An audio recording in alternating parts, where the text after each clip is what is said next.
So have you ever wondered why concrete cracks, or what kind of designs and styles you can actually do with concrete that looks like pavers? Well, stick around. We're going to break that down right now. The Educated Homeowner, Know Your Home Like a Pro, brought to you by A New Day Construction, where every day is a new day. All right, so I'm here with John Lee with Lee Property Solutions. Right there. Today we're talking about concrete. Now we've had a working relationship for the last two years now. Yeah. And he does the majority of all our concrete, unless he's too covered up, because he's one of those sought after concrete guys that does amazing work and actually stands behind their work. So I wanted to bring him on to really educate you, the homeowner, because we think that concrete's just, there's nothing can go wrong, right? It's hard, right? What can go wrong? But I know you guys seen cracks in the concrete and what causes those cracks. We're going to talk about that today. We're going to talk about stamping concrete. Some of the stuff we're going to show you is hang to the end to make your concrete look like pavers. And actually, I've seen one wood flooring too. Yeah. I can't wait to get in and explain that one. So, first and foremost, tell us about you. How your company, what you guys provide, and where you're located. Yeah, so my name is Jonathan Lee. We own Lee Property Solutions. We're a concrete contractor in Monroe, Georgia. We've been doing this now almost 5 years. And we're a faith-based company. That's how me and Jerry got connected. That's very important. That's our number one in our business. That's how we run. So that's a little bit about us. Yeah, and I want to stop on that because there's a lot of guys will say faith-based companies, and I've worked with some of them that say they're faith-based. Until it comes to money. Yeah. Then all of a sudden the lines get blurry. And I'm like, no, the lines don't get blurry. If you're a faith-based company, you run your business like God, God wants you to run it. That's right. And that's having integrity, character, and doing what you're supposed to do. So money shouldn't be a factor. So that's right. Yeah. Ours is a people focus first. So I always say we take care of people, let God take care of money. So we're going to pick your brain today. Yeah. And so excited about that. So first, foremost, people's picking up the phone, they'd be calling somebody to do a patio or sidewalk or something like that. What should they be looking for when they're picking up that phone calling the contractor? They're going through, and so what should they be looking for? So one thing that we kind of learn from what we hear from homeowners, like what's some of the horror stories and things that we've ran into, and they're like, man, what can we do to share to help people not run into this again? Right. And we find that the common denominator is that we have a lack of contractors that have contracts and lack of insurance.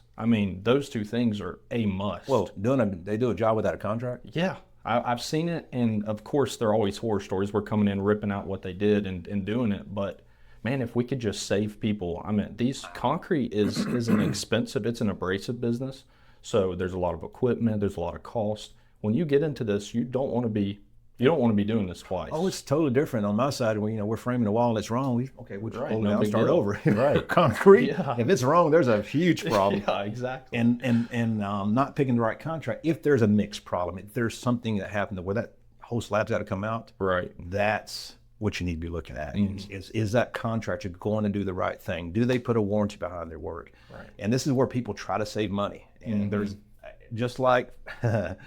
Unfortunately, you don't have to be licensed to be a concrete person. Yeah, You don't have to have a license. And so most anybody with any dab of experience can strike up a company and call themselves a concrete company. That's right. Same way with decks too. And so the problem with that is, they're not educated enough and have experience enough to know what they're looking for. With concrete, I'm sure that takes time to go, all right, I know better to do that again. And it takes a lot of trial and error. Right. So first of all, picking the right contractor, making sure that they have good reviews, I'm assuming. Right, yeah. And that you can actually call some of their past customers too. Right. That's a good indicator. Another one would be, let's talk about insurance. I know you talked about it earlier. So the things that could go wrong, I've seen some crazy things on TikTok. Yeah. So when it comes to concrete, very important, insurance in place.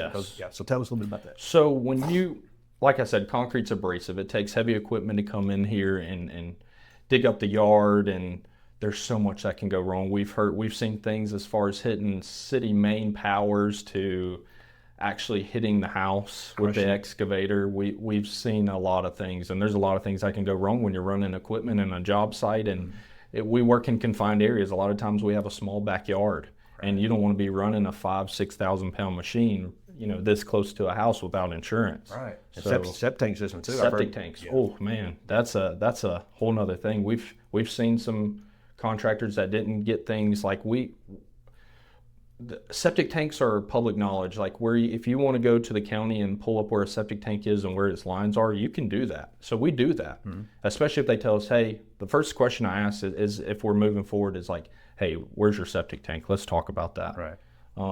And we've seen concrete companies crush them, and it cost, I think the homeowner told me it was $9,000 to get it redone.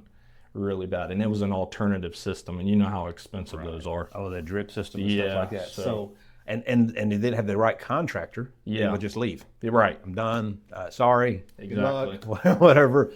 And then typically that's what's going to happen. So, cheap is going to get you cheap. So just know that going into it. Concrete prices are kind of all over the place. Right. I use subcontractors that I know I can get one from one person and know that they don't do good work, or they may not come back. So definitely making sure that, and then insurance, making sure, like you said, that's in place. Now the biggest thing about insurance is a lot of guys, and this is one I want to educate everybody on. We just had a guy from insurance last week, so if you haven't seen that video, check that one out. Had a gentleman on last week, Richard Young. We talked about insurance, but the thing commonly happens, they'll go to liability insurance or workman's comp, and they'll cancel it, but they still have the piece of paper. Right. And so We've seen that before. Yeah. There's a lot of things like ghost policies and stuff like that don't truly cover.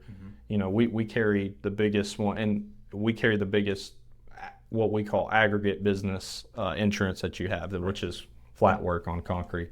And it's not a little policy. It's expensive, yeah. Yeah, I mean, it's my expensive. workman's comp's over $100,000 a year. Yeah. So, and the people, why are you so high? Well, well, when you do things right, Right.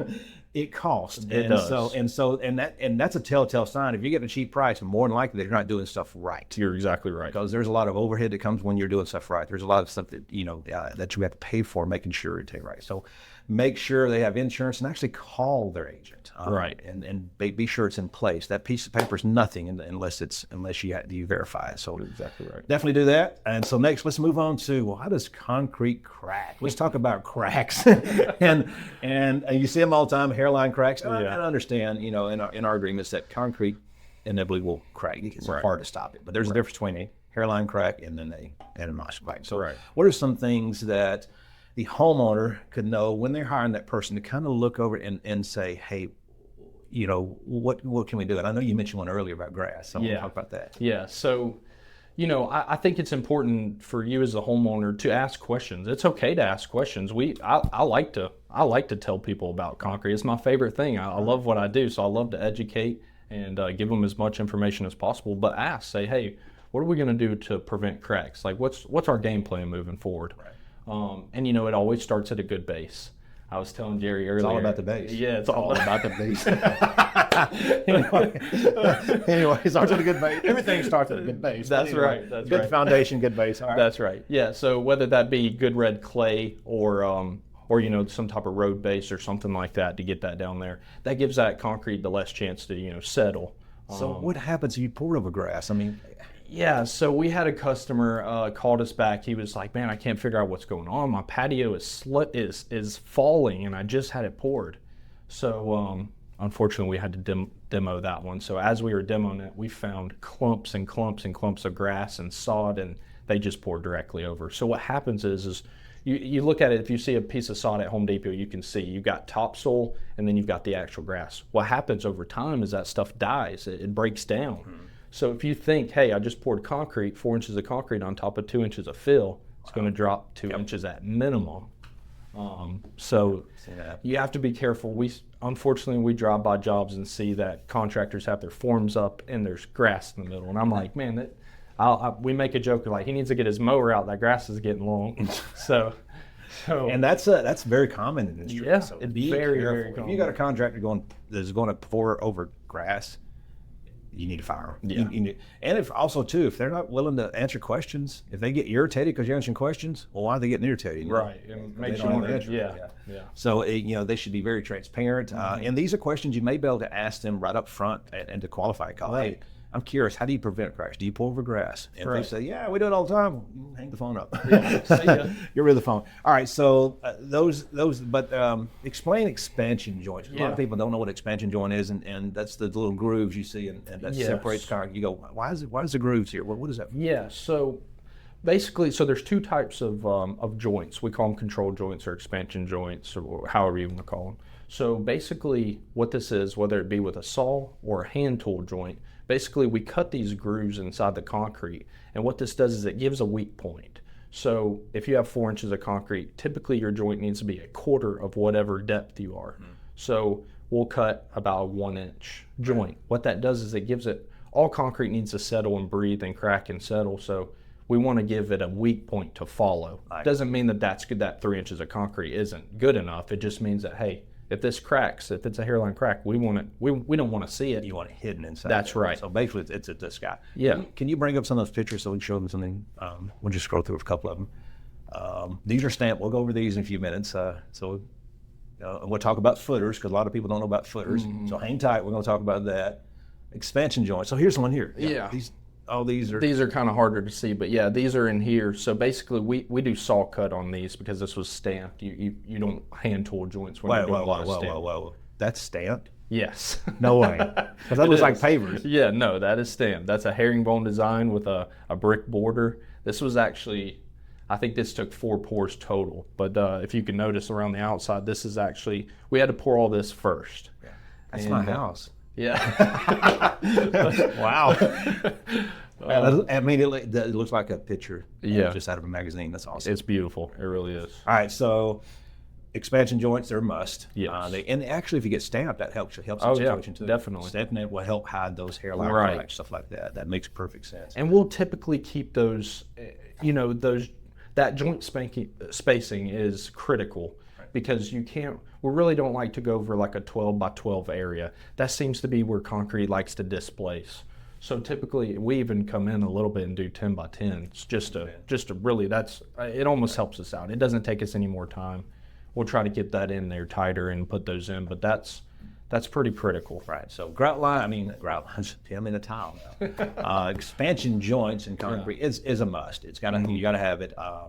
So just if they're putting them in there, it's a must. But like you said, making sure they're less than 12 foot apart. Right. The spacing is critical. So if you're doing a driveway or even sidewalks, just making sure they're not too far apart. Because if further apart, it may crack in the middle of that. That's right. And then So foundation, make sure they have a good solid foundation.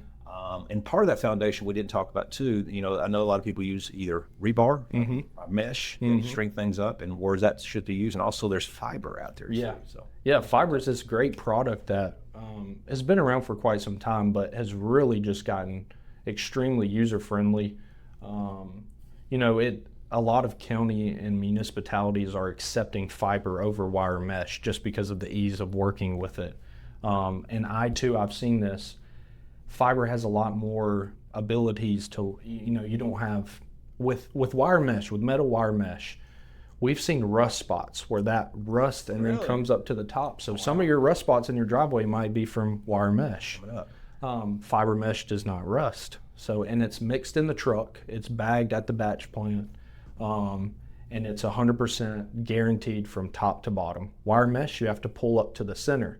And then your guy goes and steps on it to screed the concrete, but you can't pick that back up because that's been screeded now. So we do a lot of demolitions and see wire sitting at the bottom. Wire mesh does nothing sitting at the bottom. Yeah, and there's no way they're not, because like I said, you got to step over it. Yeah. You got to be on it. Right. Stepping on this, pushing it down. Right, and some people use chairs and stuff like little plastic chairs, but you step on those things and they crush. Right. And that's pretty much what's going on. As soon as the inspector leaves, Yeah, adios. as soon as the inspector leaves, they see the chairs, it's like, all right, they're gone. Let's pour this thing. Yeah, let's get this going. And it's hard to tiptoe around, that stuff when you're pouring out big loads of Right. concrete. So definitely makes sense. So you're saying that fiber is the best way to go? Yeah, I think so. Like I said, it's guaranteed placement. You don't have to have a guy there pulling up that mesh, making sure that every bit of it's there, which they all have their own little, there's needs for each thing. Some plans tell you need wire mesh, like on the commercial side. I didn't tell you this. I had a customer call me the other day. He said, one you poured, and he said, there's hairs all in my driveway. Yeah, they'll go away. They'll go away. Yeah, that's your tires run over them. The heat, they go away. but there. So yeah, you notice that there's definitely hairs in the concrete. Yeah, So cool. It's good that you see that. You know it's there. It's guaranteed placement, so you know it's there. All right, so let's talk about footers. Go back to that footer one, and because footers, a lot of people don't know what a footer is, and I want to warn this one to really pay attention to this part, especially if you're doing a patio and you're looking at add a porch to it or something like that. I've seen this has happened time after time again. We get out there, they call us out to an estimate, do a porch, and they had somebody else pour the concrete. Hey, concrete's done. Yeah. You didn't put footers in. Ooh. And they didn't put footers in because nobody knew it. And so, of course, if they don't put footers in, what do we have to do? Cut that concrete, that brand new concrete, which just creates a joint line, and put those footers in. Because footers are designed, and I'll let you go through how they're designed, but footers, what they are on the top end, we make sure they're in place is, when you have your heavy structure coming down, it's got to support that weight. And a 4-inch slab concrete is just going to break. And so a footer goes down deeper in the ground. I'll let you talk about that to help with that weight. So your house has footers all around it, as you can see here. So I'll let you talk about that and how important that is. Yeah, so we get a lot of calls to, they want to put a garage in the backyard or something like that. And, they're like, hey, what do we need to do? Well, the first thing I say is, we need to make sure that you get the right permits. So part of getting those permits is making sure that they have footers, but they had no idea. I've had a lot of people, like you say, that went ahead and poured the pad themselves, and then I'm like, the county's like, yeah, you have to tear out all of this now. And it's like, uh-oh. Yep. So you don't want to get there. But okay, I'll explain what a footer is. So your footer is typically around your perimeter, and sometimes you'll have some grade beams, and on a smaller scale like a patio, here we have, you can't see it in this picture, but we have pier holes here because we're going to have posts sitting here. But basically, these deeper footings allow all the weight to sit on the footer instead of the slab. It gets you down to, virgin soil and tough soil, and that doesn't sink. Right. And typically we'll reinforce. I know we do a lot of your patios. We have to reinforce rebar that we place in there, and what that does, it doesn't allow that. We give it shear strength. Right. So that footer is not going anywhere. And we use a lot of. I know we use the same engineer, and they inspect all our stuff, and that's one thing that they're like, hey, we need to make sure we're using rebar to tie in, but the footer is the number one thing an inspector checks. Oh yes, because it holds all the weight. Yeah, it's everything. If it goes, then the whole everything falls. Yeah, that's right. So very important that the footers are put in place. And I was thinking of something that I definitely want to kind of warn you guys about too. Is Ben, you talked about permitting and inspection. Yes. So. Now, concrete, although you don't have to have license to be a concrete, right, which is strange because then you're required to pull a permit and get inspection, which is, how do you have an unlicensed person? You know what I mean? It's like our whole government's like, come on, guys. It does not make sense. So I'd be like, I got a licensed person I need to come inspect your job. Well, how do you're unlicensed? How do you even know what you're doing? That's right. But that's how our system works. So when it comes to concrete, because there's no license required, make sure you get a permit. Yeah. And if that contractor can't pull your permit, that means they're not licensed to pull a permit. That's right. And so that's another ballgame too. You can pull your own permit.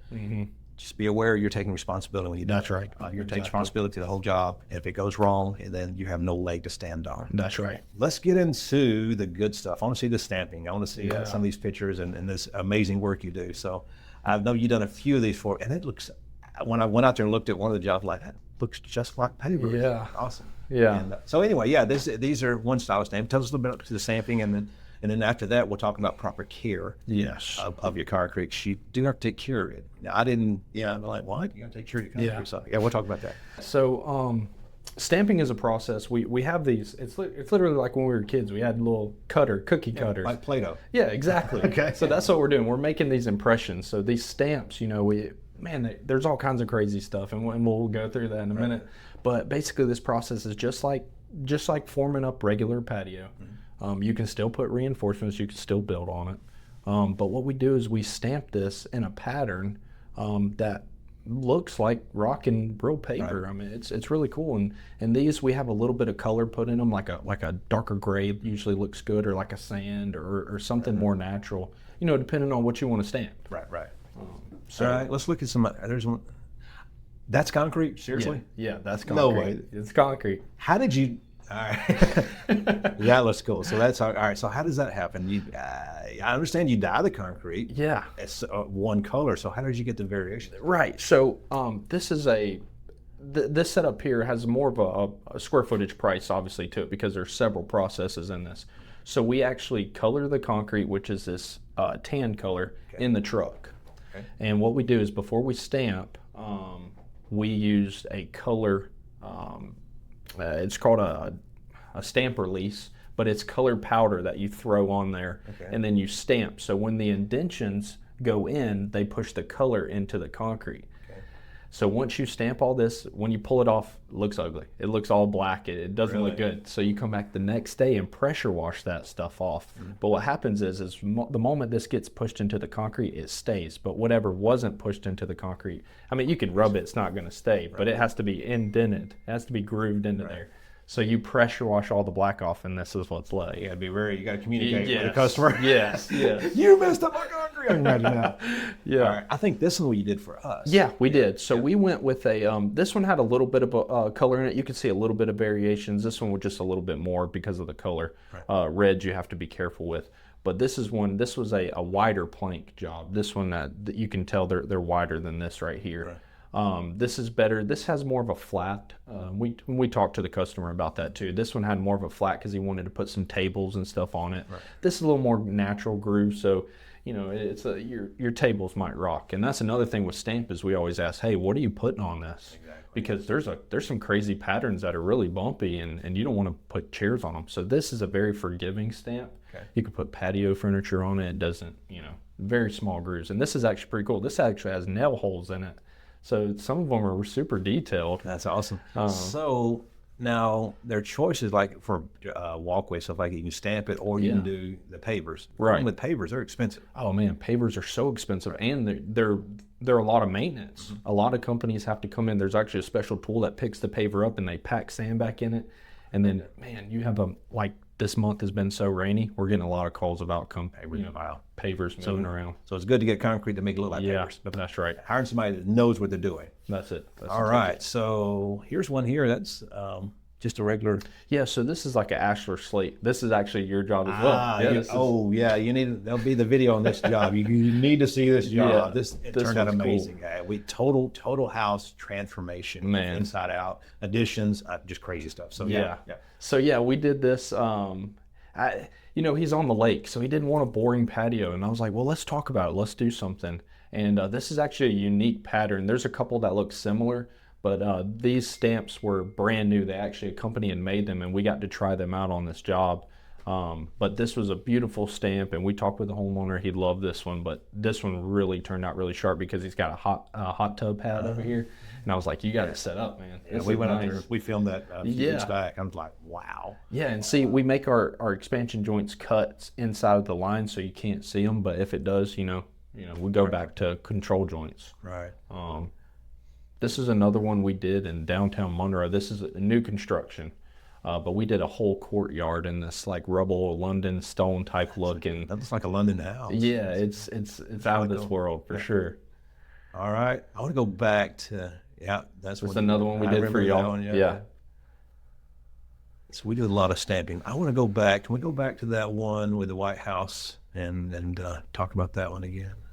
There it is. This was really cool, and I know we talked about it a little bit earlier, but so you basically had to pour these sections first, and then how did you? Yeah. So this one was probably our most intricate job that we did, and we obviously had some professional photos taken, and that's why this looks magazine quality. But we had to form up, this is like a star almost is the best way I can describe it. A medallion, I think is what he called it. But we actually had to form up little strips into that shape and pour that first, let that sit, and then come in and pour because he wanted a herringbone, inserts. Right. So you're a concrete artist. It takes a lot of art to do this stuff. That is really But that's why it's important going back to picking the right contractor. I meant this right here can't be done by everyday people. There's a lot of concrete guys that I know that are local that are like, dude, if I get a stamp job, you're doing it. We don't even touch it. Yeah, so you're right about that. It's very intricate. So last, which I didn't know, so bad. How do you taking care of your concrete. Yeah. How do you because you like, I don't need to maintain my concrete. It's concrete. Why would Yeah. you maintain concrete? But you brought some points where you see the tops of the gravel, or aggregate is what you call it, but where you can see the top flakes of and Right. Why does that happen? Yeah, so concrete is fairly maintenance free, and usually it's pretty easy to maintain it. But you know, it all starts from the beginning. So let's say, you know, we just got a patio poured. What's the next step after the contractor leaves and cleans up? Well, what we recommend is keeping that patio or whatever we pour watered. If you get rain, great.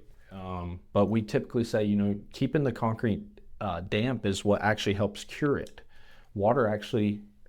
Concrete actually cures underwater. So keeping that concrete moist is how we keep strength. Yeah, keep them cracking. Too. Yeah, So yeah, absolutely. The slower it cures, the That's more right. stronger it's going to get, and the less cracks you're going to have. You're exactly right. And I think pouring in meat. I'm glad you brought that up. So pouring in hot in the middle of summer is. Yes. Tell us, that's a big kind of a no-no, right? Yeah. So we get in Georgia, we get heat indexes 110. I can remember days like that. It's important, you know, to pick a contractor that's not just like, hey, we got to get this done. You know, I need the money. You know, it's not about that for us. We want to make sure we give you a great product. And one thing that we do is we talked about this being a super rainy month, but we're watching the weather constantly. So that's one thing that we do is, you know, you got to be careful of those hot.